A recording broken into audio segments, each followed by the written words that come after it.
Hey everybody, let's talk about day 3 of Bookmas.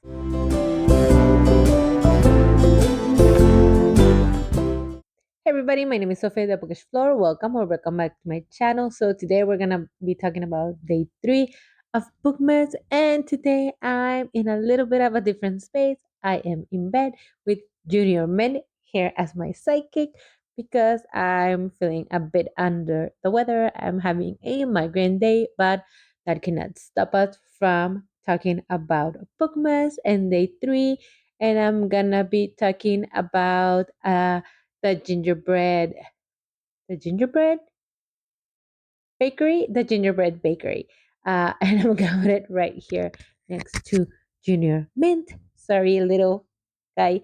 I'm gonna be putting the book right here for you to see it, and this is a book by Laurie Gilmore. Now, I haven't read any of the Laurie Gilmore books. Um, kind of knew about them when they were first coming out. And if you guys don't know, Laurie Gilmore is a writer who kind of writes like fan fiction about Gilmore Girls, and she has been writing like these rom coms kind of around them. Um, they obviously are not exactly like taking the names of the characters or anything. She's kind of more inspired from taking inspiration from the whole Gilmore universe, and even her own name is based on that. Lori from Lauren Graham and Gilmore from the Gilmore Girls. And then she created like this small town universe a la Gilmore Girls, and some of the names are very like taken even from that universe. So I wasn't really interested in reading them. One, because we already have Gilmore Girls, right? And when is not directly fan fictions where we are reading stories about the characters that we already love and thinking where could they possibly be now, but just taking new characters with their names, it's a little bit confusing for me for my brain, like having someone named Logan but it's not actually Logan, but you're picturing Logan and you know that she is picturing him, but she gives him like a whole new life. So for me it's too confusing. Either take inspiration from like the world and invent a whole new world around it because you like the coziness, but if you're gonna leave some of the names, like it's for my brain, I can't really separate them. And even like the writer's name again, it seems like too familiar but not the same.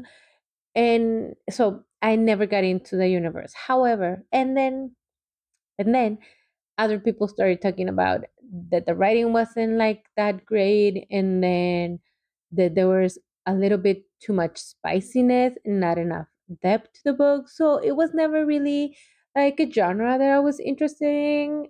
Um, so I didn't really explore it. But I saw that there was this particular Christmas book that she came up with this year, and I thought I would just put it in my TBR for Bookmas, see maybe for myself, because you hear things, but maybe they're not necessarily true, or maybe you are gonna vibe with them, or whatever the reason. Like I said before, different tastes, different people can think different things depending on where they are in their reading journey.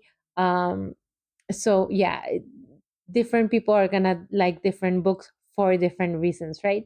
So I decided to give it a go. And yeah, actually some of the things that I thought that I might not like were there. A lot of the characters I could imagine who they were, like a Miss Patty, a Miss Babette. Like I could picture them.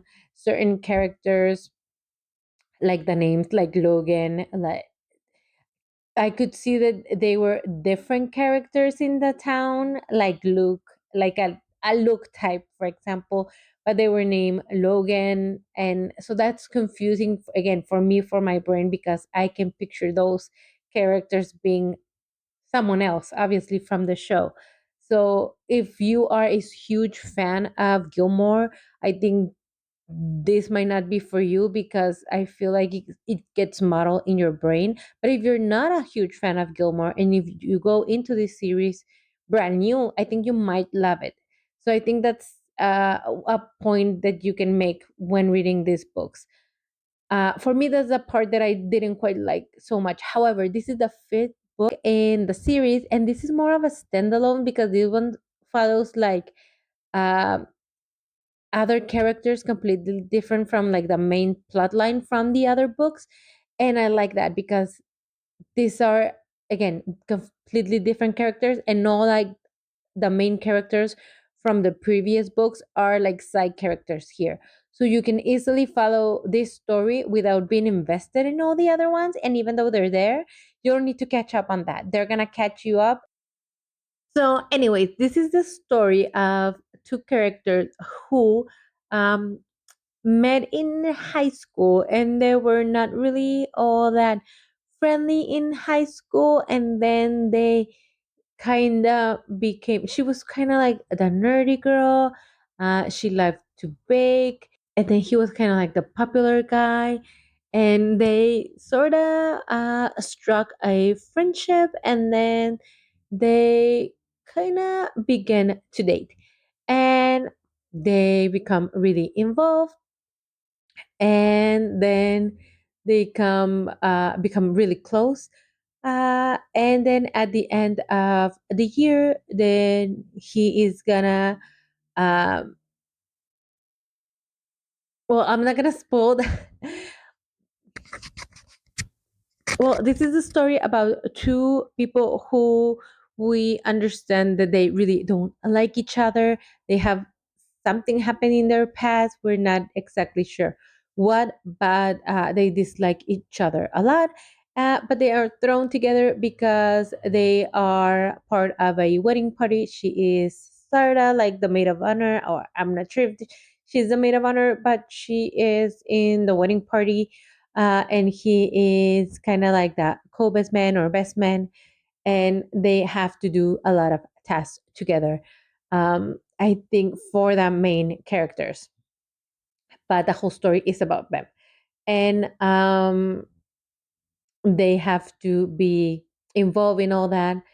And this is gonna be like a Christmas wedding and all that. And she's the local baker. She's gonna do like the wedding cake and all that, besides all the festivities, and they have to be thrown together during this event, and they can barely stand each other. And the whole story is told on a dual POV. One of the things that I actually didn't like about this book is that at the beginning, so I'm not sure if it was me or if it was the book that wasn't making that clear, but I wasn't sure if it was the I couldn't understand if they were adults or they were teenagers, if they were getting married, like their friends were getting married as teenagers or as adults. And I didn't understand if it was a dual POV because I didn't think they were specifying that they were, and because the dynamics of fighting and not liking each other were in both timelines. I couldn't understand when was the present and when was the past. Then at a certain point, the chapter started saying present time or back then or past time.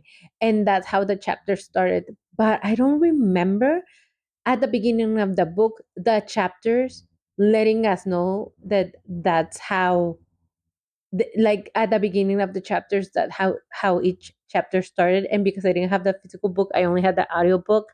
I didn't go back to check. I couldn't like physically go back to check. I could do it on my audiobook, but frankly I didn't want to do that. um so it could have been just like listening error because, like I said, I've been fixing some stuff at a house, and I've been working on that, and maybe I wasn't paying attention to that part. But at certain point, I was like, "Wait a minute, when is this story taking place? How old are these characters?" And I started paying extra attention to it because I couldn't figure it out. And then I realized that each chapter started like present time or back then. And then I realized, oh, it's a dual POV. We are seeing them when they were teenagers and right now. And that's when I realized, oh, okay, they have a previous relationship that went south, and that is why this is going on right now. Like this, that's why right now they are not like liking each other. So pretty early on, we realized that they were in a relationship previously, that didn't work out, and that's why they no longer like each other. Everybody in the party, in the wedding party, seems to think that they might rekindle their romance, but she is not into it. Turns out that he seems to be someone who went out of town, who is not really part of the town anymore. She doesn't really think that he wants to be part of the town anymore, and just loves being there. She has her own bakery there. uh, so she doesn't think that he wants to be part of that world anymore. So there's a lot of struggle there. So that is gonna be the story. It sounds really Hallmark and all of that, but it's not. It's more, again, it's more Gilmore Girl coded than Hallmark coded. The Hallmark Christmas movie is more Gilmore Girl. There's a lot more depth. There's a lot more there. However, those writing things, like the structure, the way that dual POV is established, that is not correctly established. Like I said, it seems a little bit confusing to me at the beginning. It really bothered me. I know that the first book, I think it was published maybe like 2 years ago, perhaps three, because I remember seeing it on Instagram when it was being published, the first one. I remember seeing Lori Gilmore, like, talking about it on Instagram, talking about her love for Gilmore and writing Gilmore inspired book, and being the first one that is gonna publish, that it was gonna be published. And this is the fifth book. So in a matter of 2 3 years, there's been five books. So I think that the fact that you're writing so rapidly, that the publishing world wants these books kind of being cranked out, the fact that people are buying them so eagerly, all of that represents the fact that the writing process, the editing process, all of this has to be rushed. And you can tell that the writing editing process has to be rushed. And this is not necessarily Lori's Gilmore's fault. This is everybody's fault. People who are demanding more books, the publishing company who is demanding more books, uh, everybody who's skipping steps in editing and writing these books. Like, this is an all consuming problem. The whole This is like the industry as a whole problem. When you're rushing all the process, there's gonna be missteps, and there's gonna be problems with it, and there's gonna be a lesser quality product out there. And this is the problem. I think that if they slow down with the writing and with the publishing, mm, this might be there's gonna be time to edit those things, to polish those things, for us to not be wondering, when is this taking place, what is happening, what's going on here. And that's how it felt at points. Like, why some of the times when the story was happening, it felt muddled, it felt a little bit like things kept going, they already happened, like discussions that had already been um had were happening again. The rhythm felt a little stuck because they're kind of having the same issue over and over, the same fight over and over, and then we're jumping back and forth in time. So yeah, and then again, I didn't know, was it were we jumping back in time, or were they young? Were they 19? Was it present? Was it past? Like, I wasn't sure until like the very end. And yeah, I felt like a lot of those issues could have been avoided with a little bit more work and a little bit more structural work with the story. But the story in general, I do like. I think that it has a cozy romance holiday, not so typical sugar coated uh, rom-com that we're used to. It has, again, like I said, a little bit more depth. There's a lot of characters. There's a few shenanigans that go on, typical like sitcom things that you would see, or drama things that you would see on TV. It feels like a season of TV. Um, so yeah, that's kind of fun. Uh, and yeah, if you like Gilmore's, if you like those kinds of TV show, this is gonna seem familiar, and you're gonna like this book. Like I said, you don't have to read the other ones. This is kind of like a standalone. So I did enjoy it. Just like structurally, again, the way it's written, I feel like it needs a little bit more work, a little bit more polish, and I think it could be there. I think I gave it like a 3 star. I thought it was okay. I thought it was. A good story. Again, it's entertaining. I like my bar isn't this that high. Like when you go into holiday movies, when you want to go watch a holiday movie, you just want to be entertained for the season, right? It's not like you're expecting a book that is going to change your life. You're going to expect something that is entertaining. Take this with a grain of salt. I'm going to be recommending books that is just for pure entertainment. So yeah, should I be lowering the bar? Probably not. But I mean, these are more commercially made products. Again, hopefully they take their time to polish them a bit more, because even if it's just the holiday season and it's just something to entertain us, we still deserve like a quality product, because they for sure charge for books now like they are all quality products, so they should deliver on that. But I mean, it is what it is. So I would recommend it. Yes, definitely recommend it more than the one that I read yesterday. 100%.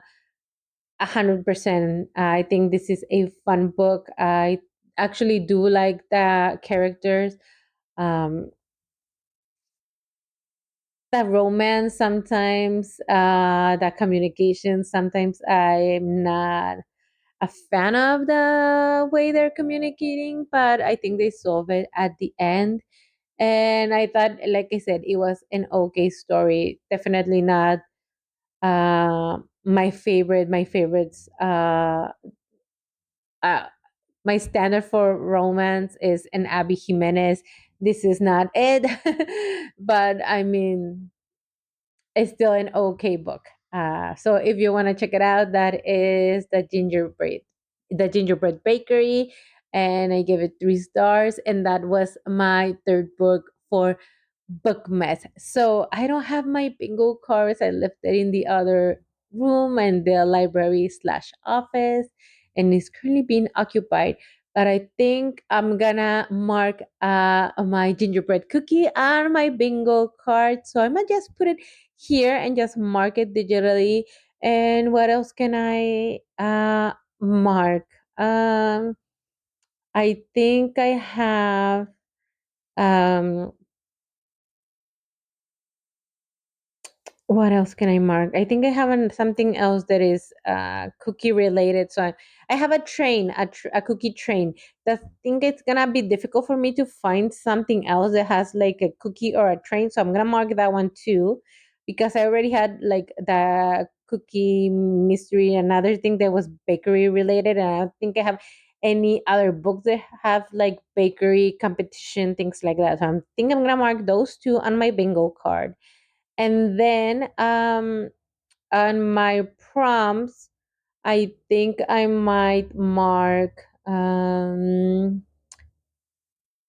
different time and space. I think I'm gonna mark that because this was a dual POV, dual timeline. So I think I'm gonna mark that one, different time and space. I'm gonna mark that in my prompt. So yeah, let me know if you guys are participating in Bookmas. Let me know what books you guys are reading. Put them right there in the comments. And if you don't know what to put in the comments, just go ahead, and this time, instead of a cookie, why don't you just put a snowflake? Because this was about a winter wedding. So put a little snowflake on the comments. And remember to follow me over on the Bookish floor, and also add the Bookmas underscore challenge. That's where you can find the bingo card and the prompts, and also all the books that I am gonna be reading during this Bookman Readathon challenge, and also to tag us over there if you're participating in this challenge to let us know what it is that you are reading. Also, remember that in the description you have all the ways that you can support my channel, including where I am getting these books, which is Storytel. And you can go ahead and check out Storytel right there with an affiliate link that I have. Remember to like, subscribe, hit that bell. Thank you so much for watching. Remember to keep reading and keep blooming, and I'll see you on the next one. Bye.